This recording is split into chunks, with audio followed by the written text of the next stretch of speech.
మకర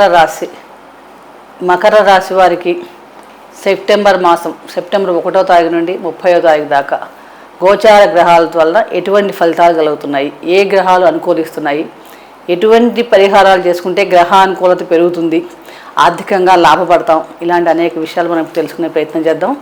అలాగే ఉత్తరాషాఢ నక్షత్రం 2, 3, 4 పాదాల్లో జన్మించిన వారు, శ్రవణ నక్షత్రం 4 పాదాల్లో జన్మించిన వారు, ధనిష్ట 1, 2 పాదాల్లో జన్మించిన వారికి మకర రాశి అవుతుంది. రాశ్యాధిపతి కర్మకారకుడైన శని ద్వితీయాధిపత్యం కూడా వచ్చింది. అంటే రాశ్యాధిపతి ద్వితీయాధిపతి కూడా శని అయి ఉండి ఈ మాసంలో శని ద్వితీయంలో వక్ర సంచారం చేస్తున్నాడు.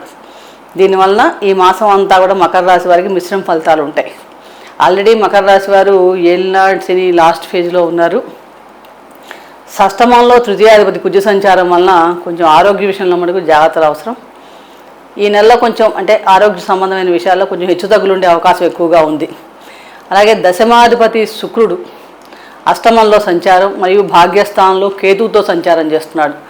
దీనివల్ల మీకు కెరీర్ పరంగా ఎవరైనా వృత్తి ఉద్యోగాలు చేసే వాళ్ళకి కానీ వ్యాపారస్తులు కానీ వీళ్ళకి ఏంటంటే వారి వృత్తి ఉద్యోగాలు కొంచెం ఆకస్మిక మార్పులు వస్తాయి. అంటే స్థానంగా మనం స్థాన మార్పులు అవటం కానీ, ట్రాన్స్ఫర్లు అవటం కానీ, లేకపోతే అనుకోని సీటు బదిలీలు అవటం కానీ, ఇలా ఆకస్మిక మార్పులు ఉండే అవకాశం ఎక్కువగా ఉంది. నెల చివరి భాగంలో మటుకు కొంచెం అనుకూలమైన ఫలితాలు చక్కగా కలుగుతాయని చెప్పవచ్చు. అంటే ముఖ్యంగా ఎవరైనా ఉద్యోగం మారాలనుకునే వాళ్ళకు కూడా ఈ మాసంలో మారటానికి అవకాశాలు ఎక్కువగా గోచరిస్తున్నాయి.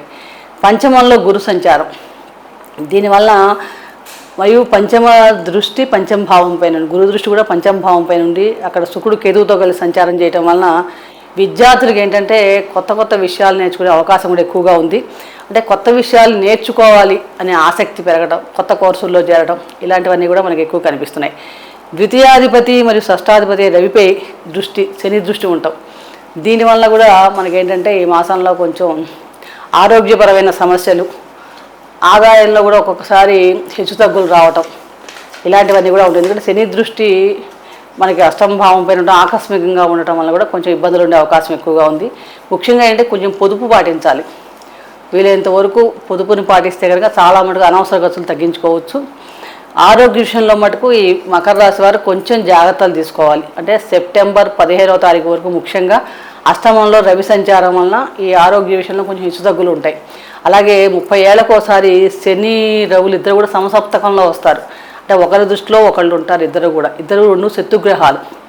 అంటే మనం సహజంగా చూస్తే శని భగవానుడేమో మనం చీకటి, నిదానం, ప్రధానం, కాంతి, ప్రకాశవంతం, ఆరోగ్యం, ఇవన్నీ సూర్యభగవాని లక్షణాలు. అంటే ఈ 2 కూడా విరుద్ధ స్వభావాలు కలిగిన గ్రహాలు ఒకరి దృష్టిలో ఒకరు ఉండటం వలన కూడా కొంచెం, అదే రాశ్యాధిపతి శని అవ్వటం వల్ల మకర రాశి వారికి ఈ ఇబ్బంది ఎక్కువగా ఉంటుంది. ఆరోగ్య విషయంలో అన్ని పనులు కూడా కొంచెం నిదానంగా జరిగే అవకాశాలు ఉన్నాయి. కాబట్టి మొదటి నుంచి కూడా వీలైనంత వరకు చాలా జాగ్రత్తగా ఉండండి. అనవసరం కొంచెం శారీరక శ్రమ చేయటం వలన ఫిట్నెస్ పెంచుకోవడం వల్ల కూడా ఆరోగ్య సమస్యలు తగ్గించుకోవచ్చు. మొత్తం మీద మకర రాశి వారికి ఏంటంటే ఏలినాడు శని చివరి ఫేజ్లో ఉండటం వల్ల రాబోయే కొన్ని రోజుల్లోనే కొంచెం అనుకూలమైన ఫలితాలు రావడానికి అవకాశం ఎక్కువగా ఉంది. గ్రహానుకూలత పెరగాలంటే కనుక ముఖ్యంగా ఏంటంటే గణపతి ఆరాధన ఎక్కువగా చేసుకోవాలి.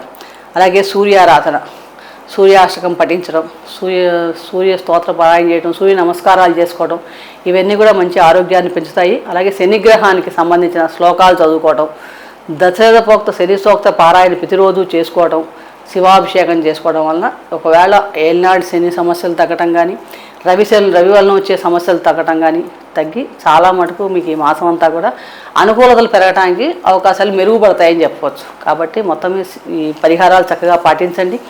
ఆ ఈశ్వర అనుగ్రహం వలన ఈ మకర రాశి వారికి ఈ మాసం అంతా కూడా ఉత్తమమైన ఫలితాలు కలగాలని ప్రార్థిస్తూ సర్వే జనా సుఖినో భవంతు. శుభం భూయాత్. Hi, this is Shiva Reddy, Tollywood movie and mimicry artist. ATV Health, ATV Devotional and ATV News. Please subscribe, like and share.